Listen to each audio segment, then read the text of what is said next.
नमस्कार साथियों UP police constable री एग्जाम में आप सभी का स्वागत है। आज मैं बात करूंगा कि जो जीएस के सामान्य अध्ययन के जो प्रश्न पत्र पूछे गए थे, ये 2018 मतलब 28 जनवरी 2019 को एग्जाम हुआ था। ये प्रथम पाली का है जीएस। तो सबसे पहले मैं बात करूंगा पहले क्वेश्चंस की। पहला क्वेश्चन है कि वर्ष 2022 के एशियाई खेल की मेजबानी डॉट डॉट करके है द्वारा की गई थी, मतलब किसके द्वारा की गई थी। तो ऑप्शन ये है ऑस्ट्रेलिया, ऑप्शन बी है चीन और ऑप्शन सी है सिंगापुर, ऑप्शन डी है मलेशिया। तो सही आंसर हो जाएगा चीन। इसके बारे में डिटेल जानना बहुत जरूरी इंपॉर्टेंट है। देखिए जो मतलब 19वां एशियाई खेल का आयोजन जो है 10-15 सितंबर 2022 के मध्य चीन के हांगझाऊ में हुआ था, है ना, आयोजित होना था। लेकिन कोविड-19 की आपदा के कारण इसे निरस्त करके 23 सितंबर से 18 अक्टूबर 2023 के मध्य जो है आयोजित करने की घोषणा की गई। 18वां जो एशियाई खेल 2018 इंडोनेशिया के जकार्ता और पालेम्बांग में संपन्न हुआ था, जबकि वर्ष 2026 में 20वां जो है एशियाई खेल का आयोजन जापान के नगोया में होगा। ये इंपॉर्टेंट है क्योंकि यही क्वेश्चन पूछेगा। ठीक बात। अगला क्वेश्चन है कि भारत के chief of the army staff army का नाम बताएं जिन्होंने 31 दिसंबर 2016 को पदभार संभाला था। ठीक है, तो ऑप्शन ये है जनरल बिपिन रावत और ऑप्शन बी है जनरल शंकर राय चौधरी और ऑप्शन सी है जनरल विक्रम सिंह और ऑप्शन डी है जनरल विजय कुमार सिंह। तो इसका उस समय मतलब जनरल बिपिन रावत थे। अब करंट से रिलेटेड चीजें देखिए। देखिए क्या है कि जनरल उपेंद्र सिंह द्विवेदी, है ना, पीवीएसएम, है ना, पीवीएसएम भारतीय सेना के एक सेवारत 4 सितारा जनरल अधिकारी हैं। वह वर्तमान और 31वें थल सेना प्रमुख हैं, है ना। उन्होंने 30 जून 2024 को मतलब जनरल मनोज पांडे का स्थान संभाला जो कि 30वें नंबर के थे, है ना। और उसके बाद में क्या हुआ, अब वह संभाला वह 46वें जो है उप सेना प्रमुख के रूप में भी कार्यरत थे, है ना। तो ये भी ध्यान रखना। अब ये जो पहले की इंफॉर्मेशन थी ये ओल्ड वाली है, इसको आप पढ़ लेना। फिर अगला क्वेश्चन है कि नवंबर 2018 में 33वां आसियान शिखर सम्मेलन का आयोजन कहाँ किया गया था। तो कहाँ किया गया था, ऑप्शन ए है इंडोनेशिया, ऑप्शन बी है थाईलैंड, ऑप्शन सी है सिंगापुर, ऑप्शन डी है मलेशिया। तो इसका सही आंसर हो जाएगा सिंगापुर। देखिए आगामी आसियान ऑस्ट्रेलिया विशेष शिखर सम्मेलन जो 4 से 6 मार्च 2024 को मेलबर्न में आयोजित होगा। ठीक है, आसियान ऑस्ट्रेलिया संबंधों में एक महत्वपूर्ण मील का पत्थर साबित होगा, जिसमें ऑस्ट्रेलिया के आसियान का पहला वार्ता साझेदार बनने और आधिकारिक द्विपक्षीय संबंध स्थापित होने के 50 वर्ष पूरे मतलब 50 वर्ष पूरे होने का जश्न मनाया जाएगा। ठीक है, मनाया गया। अब ये पुरानी ओल्ड इन्फॉर्मेशन है, इसको पढ़ लेना। फिर अगला क्वेश्चन है कि मानव शरीर का कौन सा अंग इंसुलिन पैदा करता है। तो कौन सा अंग, ऑप्शन ए है यकृत, ऑप्शन बी है अग्न्याशय और ऑप्शन सी है तिल्ली जिसको प्लीहा या स्प्लीन बोलते हैं और ऑप्शन डी है पित्ताशय। ठीक है, तो ऑप्शन ये सही मतलब सी ऑप्शन सही हो जाएगा अग्न्याशय। देखिए मैं इनके बारे में इन्फॉर्मेशन देख लीजिए।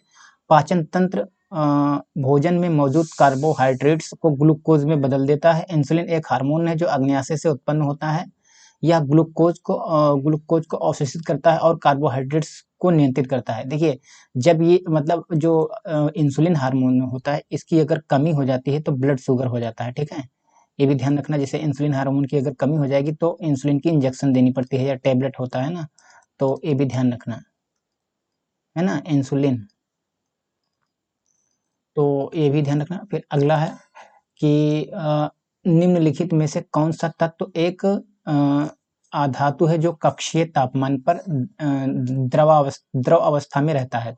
तो ऑप्शन ये है पारा, ऑप्शन बी है ब्रोमीन, ऑप्शन सी है क्लोरीन एंड ऑप्शन डी है हीलियम। तो इसका सही आंसर हो जाएगा ब्रोमीन। ये तत्व पूछा है। ठीक है, तो ये ध्यान रखना, एक एक अधातु तत्व अधातु पूछा है तो इसीलिए यहाँ पे ब्रोमीन ही होगा, है ना। पारा टिक न करना। ब्रोमीन एक अधातु है जो कक्षीय तापमान पर द्रव अवस्था में रहता है, जबकि कार्बन, सल्फर और फास्फोरस ऐसे अधातु हैं, देख लीजिए, जो ठोस अवस्था में रहते हैं। हाइड्रोजन, ऑक्सीजन, नाइट्रोजन और क्लोरीन गैस अवस्था में रहती है, ध्यान रखना। ठीक है, अगला क्वेश्चन है कि निम्नलिखित में से किस तत्व की परमाणु त्रिज्या सबसे अधिक होती है। तो ब्रोमीन ऑप्शन ये है, ऑप्शन बी है क्लोरीन एंड ऑप्शन सी है सोडियम एंड ऑप्शन डी है कैल्शियम। तो इसका सही आंसर हो जाएगा क्लोरीन। ठीक है, तो परमाणु त्रिज्या जो परमाणु त्रिज्या को परमाणु के नाभिक और परमाणु के सबसे बाहरी आवरण के बीच सबसे छोटी दूरी के रूप में परिभाषित किया जा सकता है। दिए गए तत्वों में सबसे जैसे जो त्रिज्या बढ़ने का क्रम इस प्रकार है, सबसे ज्यादा क्लोरीन की होगी, इसके बाद में सोडियम की होगी, मतलब इस ऑप्शन के अकॉर्डिंग, फिर कैल्शियम की होगी, फिर ब्रोमीन की होगी, ध्यान रखना। ठीक है, फिर अगला क्वेश्चन है कि CH3COOH, फिर उसके बाद में CH3 डॉट डॉट करके है का सूत्र क्या है, तो मतलब ये किसका सूत्र है पूछ रहा है। तो ऑप्शन ये है ब्यूटानोइक अम्ल और ऑप्शन बी है मिथाइल एथेनोट, ऑप्शन बी है एथिल एथेनोट और ऑप्शन सी मतलब ऑप्शन सी है एथिल एथेनोट और ऑप्शन डी है प्रोपेनोइक अम्ल। तो इसका सही आंसर हो जाएगा एथिल एथेनोट, है ना। तो इसका स्ट्रक्चर एक बार देख लीजिए, मतलब ये ऐसे CH3COOH COOCH2 बस CH3 एथिल एथेनोट का सूत्र है। अब इसका स्ट्रक्चर बना देता हूँ।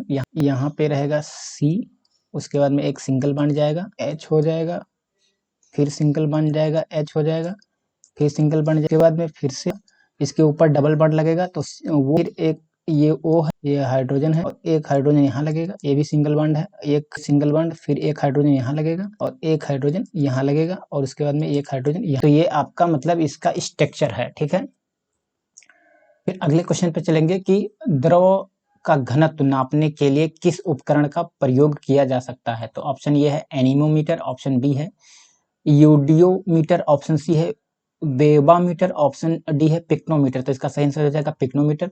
देखिए मैं बता देना चाहता हूँ कि देखिए एनीमोमीटर के माध्यम से पृथ्वी के तल पर के पवन का वेग मापा जाता है, और क्या है कि बेबामीटर जो होता है इसके द्वारा मिट्टी के यांत्रिक गुणों का मापन किया जा सकता है, मतलब किया जाता है, और यूडोमीटर दहन के बाद गैस मिश्रण के आयतन में परिवर्तन का मापन किया जाता है, जबकि पिक्नोमीटर है इसका उपयोग द्रवों का घनत्व मापने के लिए किया जाता है। जैसे मान लिया कोई 1 लीटर पानी है तो उसका डेंसिटी क्या है, तो ये पिक्नोमीटर से ही नापा जाता है। जैसे दूध का डेंसिटी क्या है या तेल का, मतलब जो भी द्रव का, उसको मापने के लिए किया जाता है। ठीक है, फिर अगला क्वेश्चन है कि केंद्रीय विश्वविद्यालय बाबा साहब भीमराव अंबेडकर विश्वविद्यालय विद्या विहार किस शहर में स्थित है। तो ऑप्शन ये है आगरा, ऑप्शन बी है कानपुर, ऑप्शन सी है वाराणसी, ऑप्शन डी है लखनऊ। तो इसका सही आंसर हो जाएगा लखनऊ।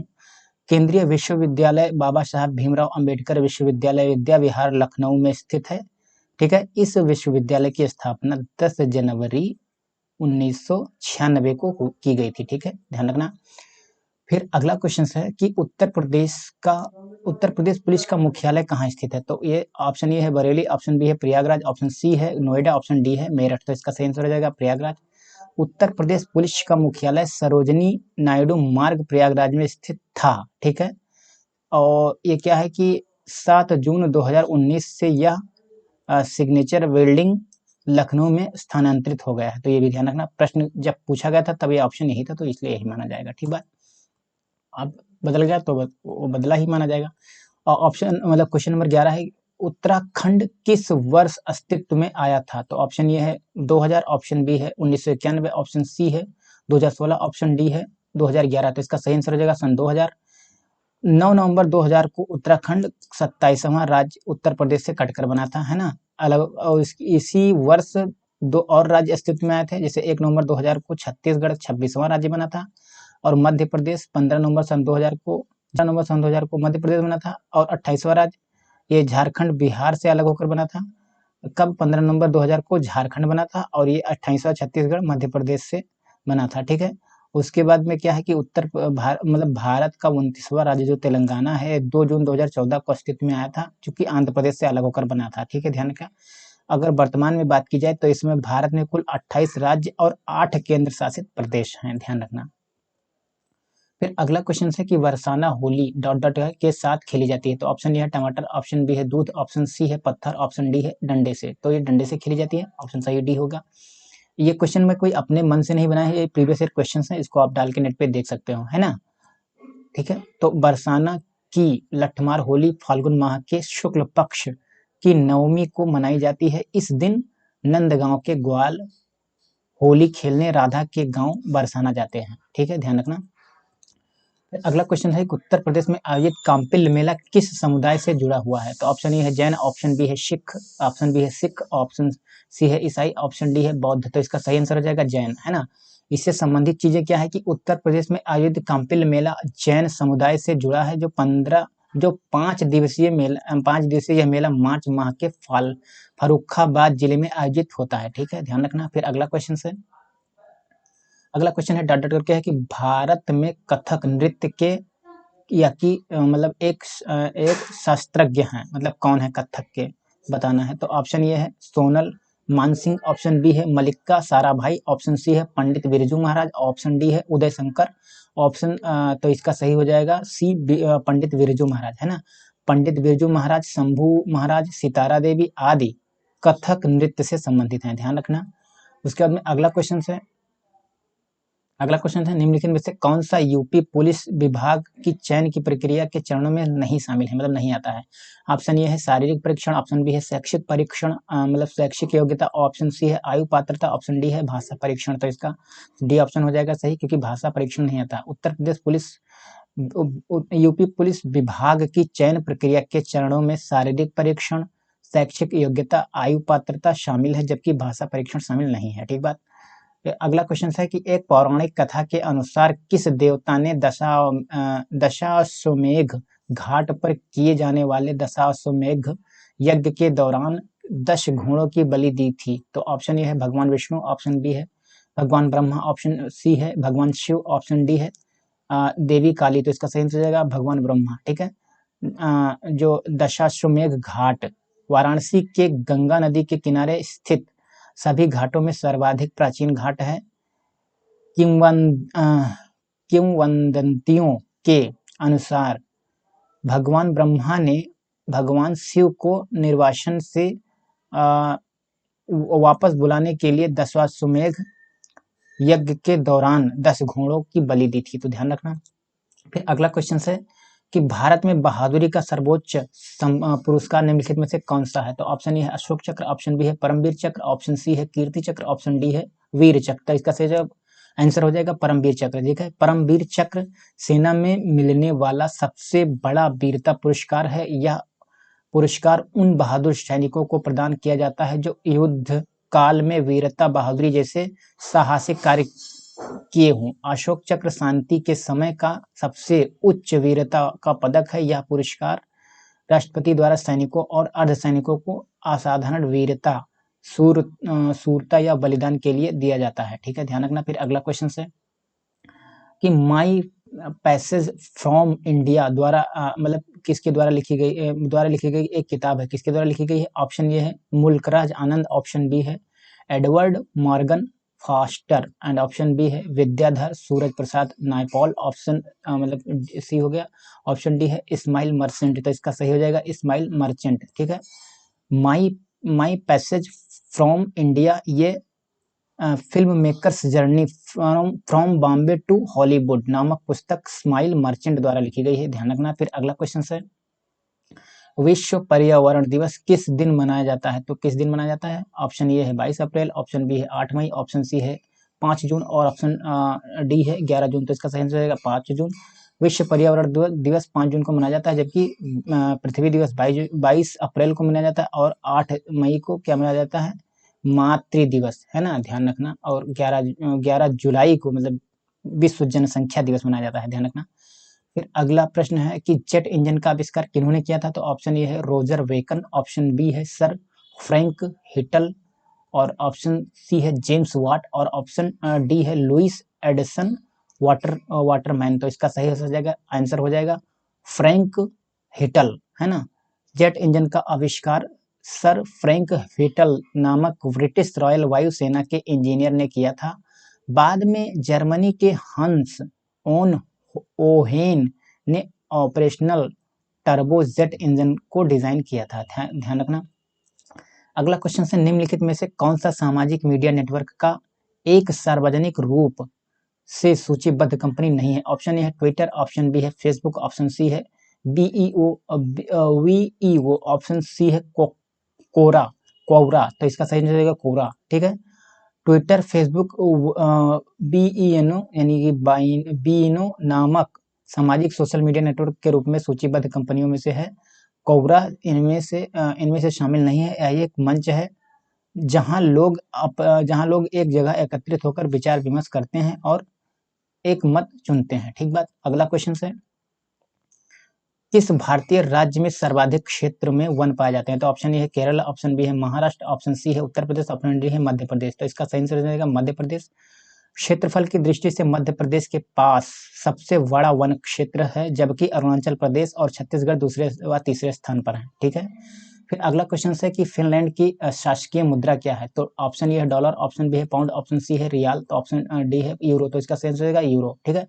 रियाल तो सऊदी अरब की मुद्रा है, ठीक है, ध्यान रखना। फिर अगला क्वेश्चन है, कौन सी रेखा भारत और पाकिस्तान के बीच सीमा तय करती है? ऑप्शन ए है मैकमोहन रेखा, ऑप्शन बी है रेड क्लिफ रेखा, ऑप्शन सी है मेडिसन लाइन, ऑप्शन डी है डूरंड रेखा। तो ये इसका सही आंसर जाएगा रेड क्लिफ रेखा। मैकमोहन रेखा जो है ये भारत और चाइना के बीच है, डूरंड रेखा भारत और अफगानिस्तान के बीच है ना। भारतीय उपमहाद्वीप का विभाजन करके दो नए राष्ट्र 14 अगस्त सन 1947 को पाकिस्तान और 15 अगस्त सन 1947 को भारत अस्तित्व में आया, है ना। तो सिरिल रेडक्लिफ की अध्यक्षता में गठित सीमा आयोग द्वारा रेडक्लिफ का निर्धारण किया गया, जो 17 अगस्त 1947 को रेडक्लिफ रेखा भारत और पाकिस्तान के बीच की सीमा बनी गई है, ठीक है, ध्यान रखना। फिर अगला क्वेश्चन है, ये थोड़ा सा ऑप्शन वो अभी सही हो जाएगा। प्योंगयांग किस देश की राजधानी है? तो ऑप्शन ए है मालदीव, ऑप्शन बी है मंगोलिया, ऑप्शन सी है मलेशिया, ऑप्शन डी है उत्तर कोरिया। तो इसका सही आंसर हो जाएगा उत्तर कोरिया। प्योंगयांग उत्तर कोरिया की राजधानी है, जबकि मलेशिया कोलालमपुर की है और मालदीव की राजधानी माले है ना, तथा मंगोलिया की उलानबटोर है, ध्यान रखना। फिर अगला प्रश्न है कि निम्नलिखित में से कौन सा संयुक्त अमेरिका का एक राज्य नहीं है? तो ऑप्शन ए है न्यूयॉर्क, ऑप्शन बी है मिनेसोटा, ऑप्शन बी है लुइजियाना, ऑप्शन डी है अटलांटा। तो इसका सही आंसर जाएगा अटलांटा।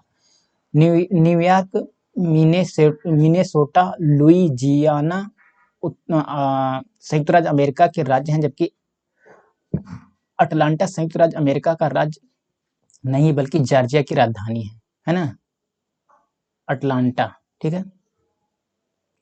तो उसके बाद में क्या है कि लक्षद्वीप के लोग मुख्यतः मलयालम भाषा बोलते हैं। यहाँ बोली जाने वाली दूसरी भाषा मतलब कौन सी है? इसको काट दिए थे, इसको क्वेश्चन में फिर से बोल दे रहा हूँ कि लक्षद्वीप के लोग मुख्यतः मलयालम भाषा बोलते हैं। यहाँ बोली जाने वाली दूसरी महत्वपूर्ण भाषा कौन सी है ना? तो ये मनह है, ठीक है। महन जो भी इस तरीके से मनह लिखा जाता है तो वही है, ठीक है। लक्षद्वीप के लोग मुख्यतः मलयालम भाषा बोलते हैं। यहाँ बोली जाने वाली दूसरी भाषा मनह है, ठीक है, इस तरीके से महन या मना जो भी पढ़ सकते हो।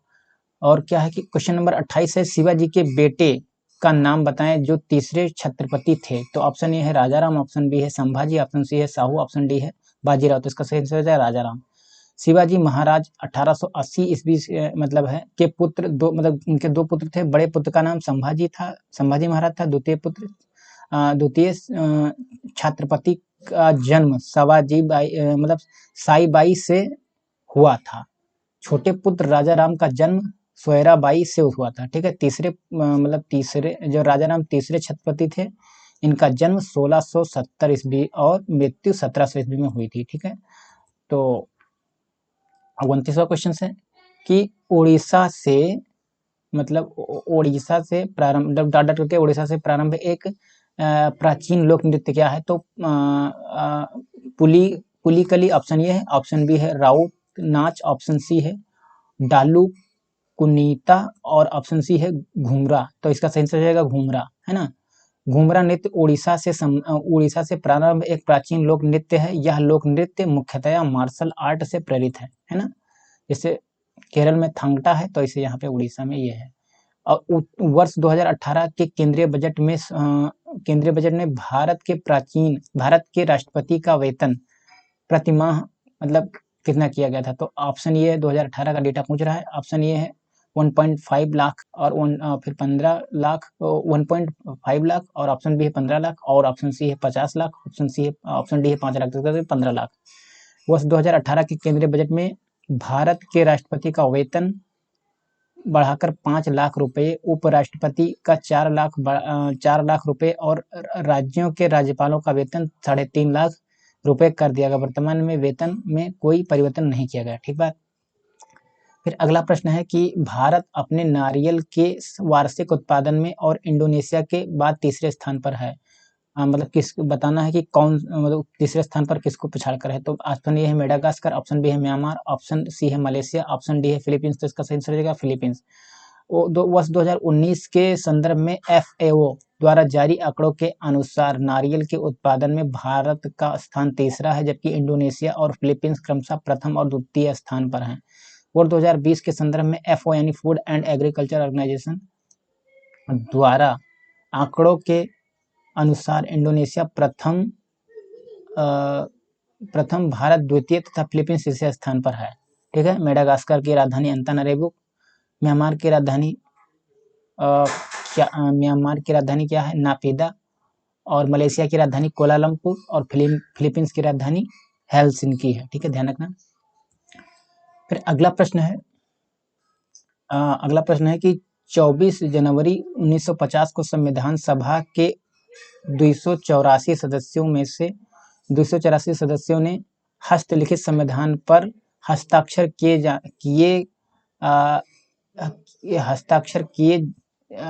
किए जिनमें डॉट करके कितनी महिलाएं शामिल थी। तो 15 महिलाएं थी। ऑप्शन ये है 30, ऑप्शन बी है 20, ऑप्शन सी है 15, ऑप्शन डी है 25। तो इसका 15 महिलाएं थी, है ना। कौन कौन महिलाएं थी जो 1950 में मतलब जो संविधान का गठन हुआ था 84 सदस्यों में से? पहला थी मतलब मतलब अम्मू स्वामीनाथन, और दूसरी थी दक्षयानी बेलायुधन, और तीसरी थी मतलब तीसरी कोई नंबर वाइज नहीं, बेगम एजाज रसूल। ये पहली मुस्लिम महिला थी, है ना। और दुर्गाबाई देशमुख और हंसा जीवराज मेहता, कमला चौधरी, लीला राय, मालती चौधरी, पूर्णिमा बनर्जी, राजकुमारी अमृत कौर, रेणुका रे, सरोजनी नायडू, सुचेता कृपलानी, विजय लक्ष्मी पंडित, एनी मसेकरेन। ठीक है, ध्यान रखना।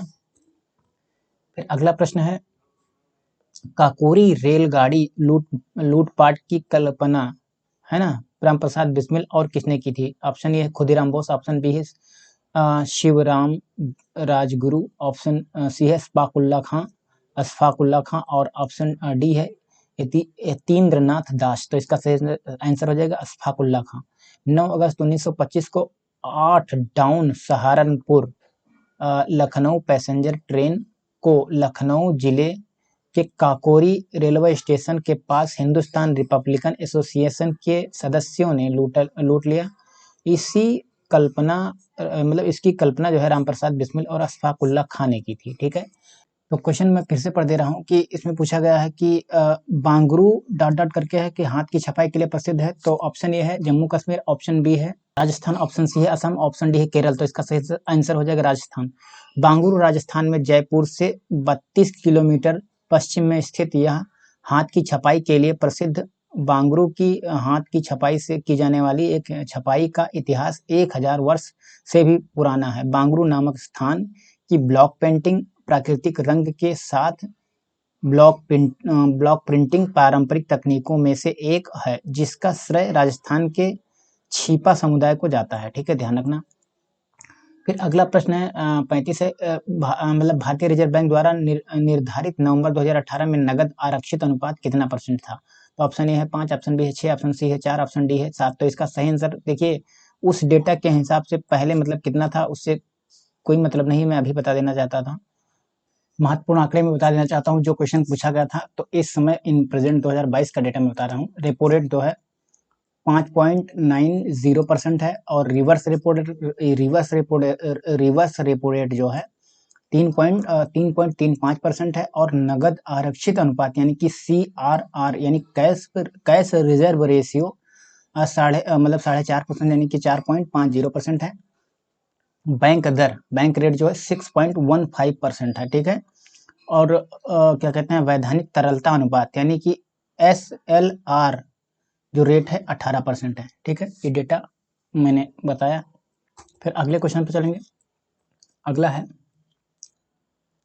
हवा महल 1799 ईस्वी में महाराजा डॉट डॉट करके किसने बनवाया था? ऑप्शन ए है पृथ्वीराज चौहान, ऑप्शन बी है राय बुलर भट्टी द्वारा, और मतलब ऑप्शन सी है सवाई प्रताप सिंह, ऑप्शन डी है रानी पद्मिनी। तो इसका सही आंसर हो जाएगा सवाई प्रताप सिंह। ठीक है, लाल एवं गुलाबी बलुआ पत्थर से निर्मित हवा महल का निर्माण 1799 ईस्वी में सवाई प्रताप सिंह ने जयपुर में करवाया था। 5 मंजिला इमारत, मतलब इस इमारत की डिजाइनिंग वास्तुकार लालचंद उस्ताद द्वारा की गई थी। ठीक है, फिर अगला प्रश्न है कि संयुक्त राष्ट्र महासचिव एंटोनियो गुटेरस किस देश के प्रधानमंत्री थे? ऑप्शन ए है स्पेन, ऑप्शन बी है पुर्तगाल, ऑप्शन सी है ब्राजील, ऑप्शन डी है मैक्सिको। तो इसका सही जवाब पुर्तगाल।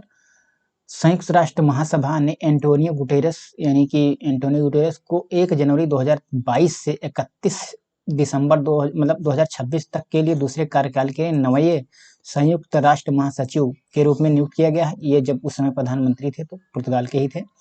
तो क्या है कि मतलब इनको ये महासभा के मतलब यूनाइटेड नेशन महासभा के अभी मतलब महासचिव हैं, नियुक्त हैं ना, तो ये 2026 तक यही रहेंगे। ठीक है, फिर अगला प्रश्न है कि उद्घाटन के बाद लखनऊ के इकाना क्रिकेट स्टेडियम में खेला गया पहला अंतर्राष्ट्रीय क्रिकेट मैच भारत और किस देश के बीच खेला गया था? T20 मैच था वो, तो बताइए। तो ऑप्शन ए है वेस्ट इंडीज, ऑप्शन बी है ऑस्ट्रेलिया, मतलब ऑप्शन सी है, इसको बी कर दीजिए, जो भी ऑप्शन है मिस प्रिंटिंग हुआ तो उसको सी कर लेना, कोई बहुत बड़ा इशू नहीं है ना।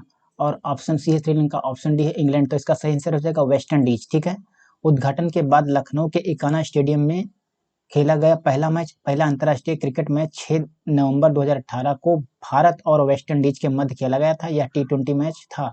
उत्तर प्रदेश के मुख्यमंत्री योगी आदित्यनाथ द्वारा इस स्टेडियम का नाम बदलकर अटल बिहारी वाजपेयी इंटरनेशनल स्टेडियम कर दिया गया है। अभी मतलब वर्तमान में यही नाम है, Atal Bihari Vajpayee international cricket stadium Lucknow. ठीक है, फिर तो धन्यवाद साथियों, मैंने इस सेक्शन को पूरा कर लिया और हिंदी वाली वीडियो जल्दी आएगी। तब तक के लिए बहुत बहुत धन्यवाद।